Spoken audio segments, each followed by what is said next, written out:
Vanessa smirked, grabbing her purse. "Don't wait up, babe. I'm going out with friends." I nodded, my expression neutral. Let her go. She didn't know that while she was out, I was signing away her entire life. I sat on the couch for a moment after she left, listening to the distant sound of her heels clicking down the hallway.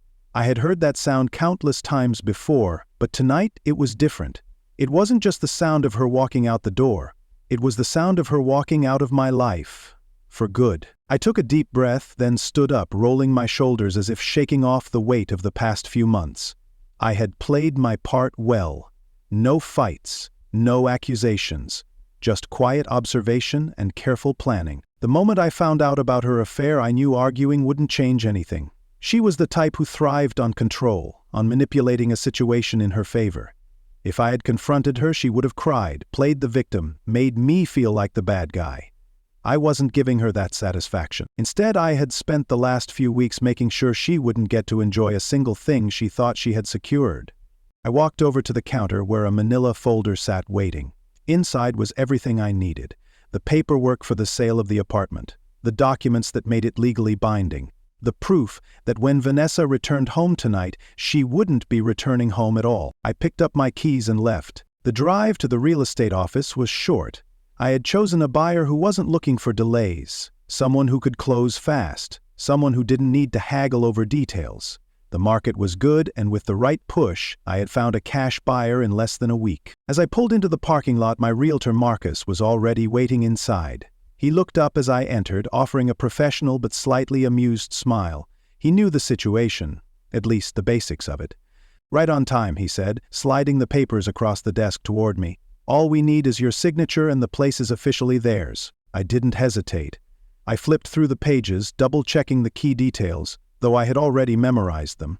Then, with a steady hand, I signed my name on the dotted line. Marcus watched me for a moment before speaking again. "You sure about this? Selling that fast, no counteroffers? Most people hesitate a little." I met his gaze and smiled. "Most people aren't in my position." He nodded, clearly deciding it wasn't his place to ask more questions. "Fair enough. It's done then. The new owners get the keys tomorrow morning." "Perfect." I shook his hand, thanked him for handling everything so smoothly, and left. As I drove back, the satisfaction started to settle in. Not excitement, not revenge-fueled glee, just the cool certainty of a job well done. Vanessa thought she was out enjoying another night of sneaking around playing her games. What she didn't know was that she had already lost, and by the time she realized it, I'd be long gone. Tomorrow I would pack up my things, the essentials, the things that were mine. Everything else I would leave behind. She could come back to an empty apartment, thinking she still had control. Then she'd try her key, and that would be the moment she learned the truth. The next morning I woke up feeling lighter than I had in months. There was no rush, no panic, just a calm certainty that everything was falling into place exactly as I had planned. The sun filtered through the curtains of what used to be our bedroom, though I had long stopped thinking of it that way. Vanessa had spent the night wherever she usually went when she wasn't with me.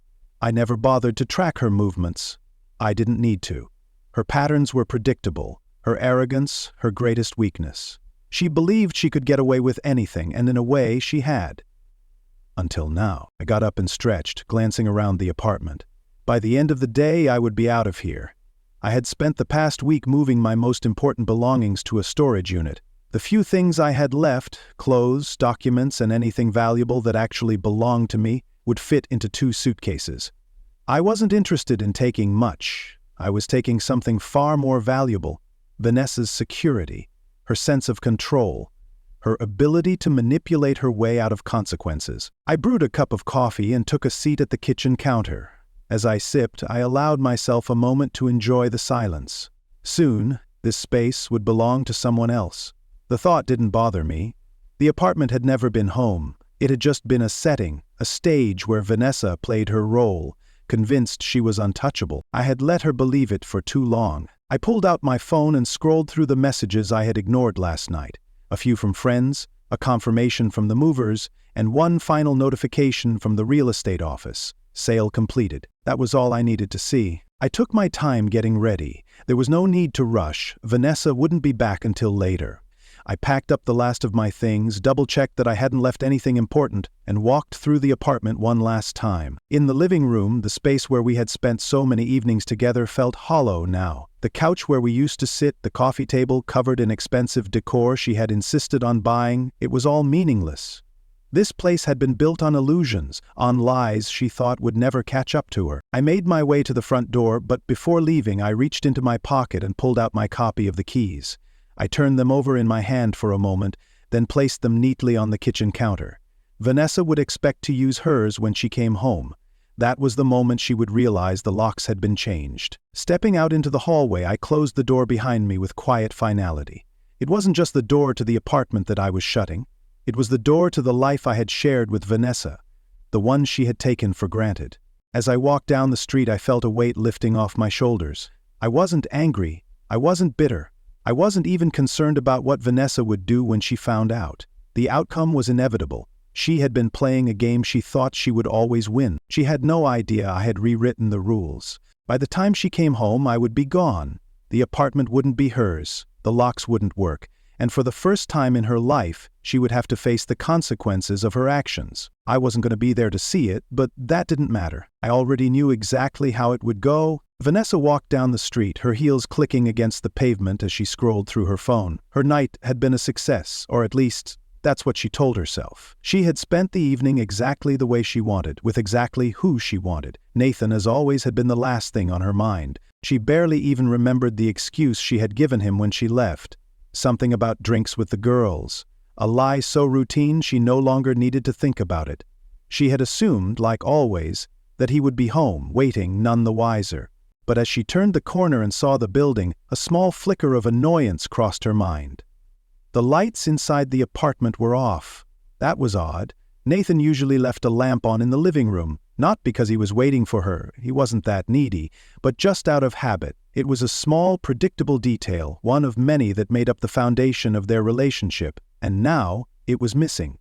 She brushed the thought aside and approached the front entrance, fishing her key from her bag. The evening had gone later than expected, and all she wanted now was a warm shower, a glass of wine, and maybe a few hours of sleep before she figured out what excuse she'd give Nathan in the morning. Sliding the key into the lock, she turned it, and nothing happened. She frowned, tried again, still nothing. The key wouldn't budge. Her heart skipped once, but she immediately dismissed the creeping feeling of unease. This had to be some mistake. Maybe the lock was stuck. Maybe Nathan had installed one of those stupid high-security deadbolts and forgot to tell her. She pulled out her phone and called him. The line rang and rang and rang. No answer. Her fingers tightened around the phone.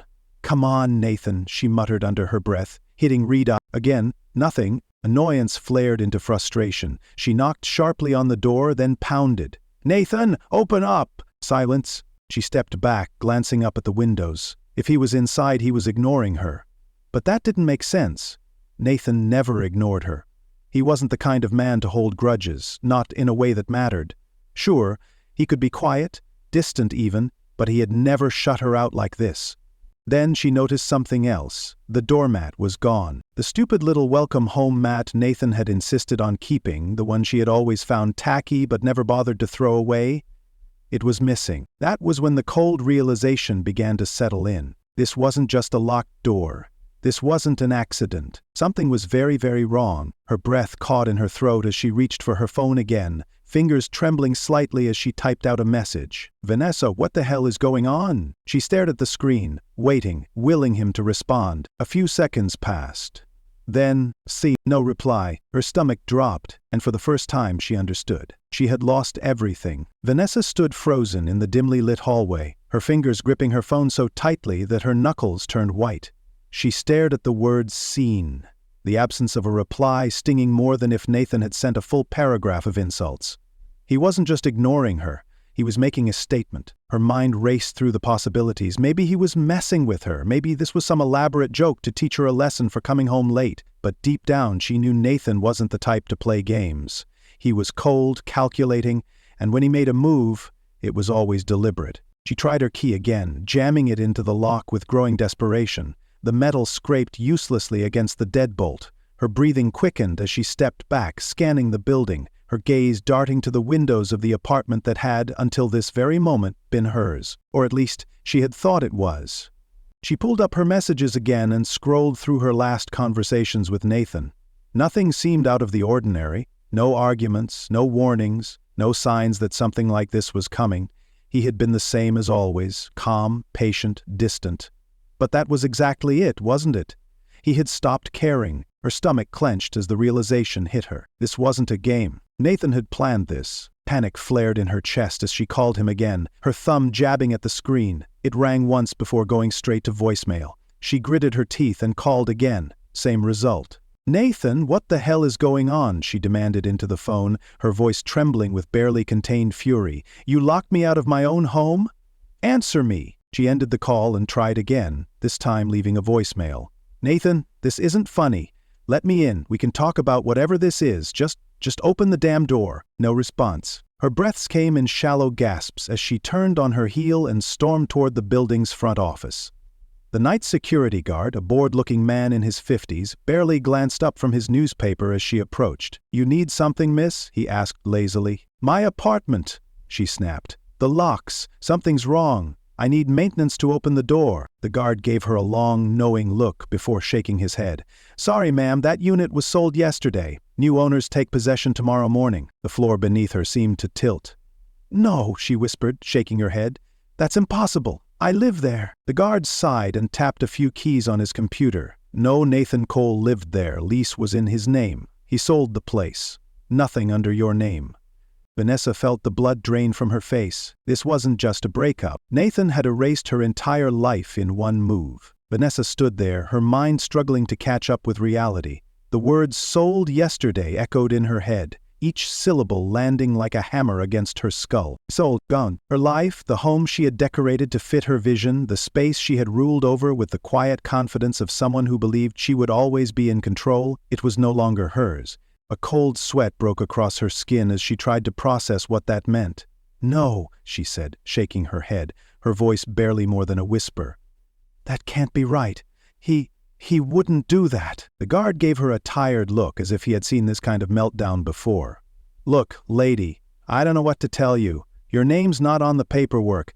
That means you don't have a claim. I suggest you call whoever you need to call and figure it out, but you can't stay here." Vanessa blinked rapidly, her chest tightening. This wasn't happening. It couldn't be happening. Her hands trembled as she reached for her phone and redialed Nathan's number. Straight to voicemail. Again.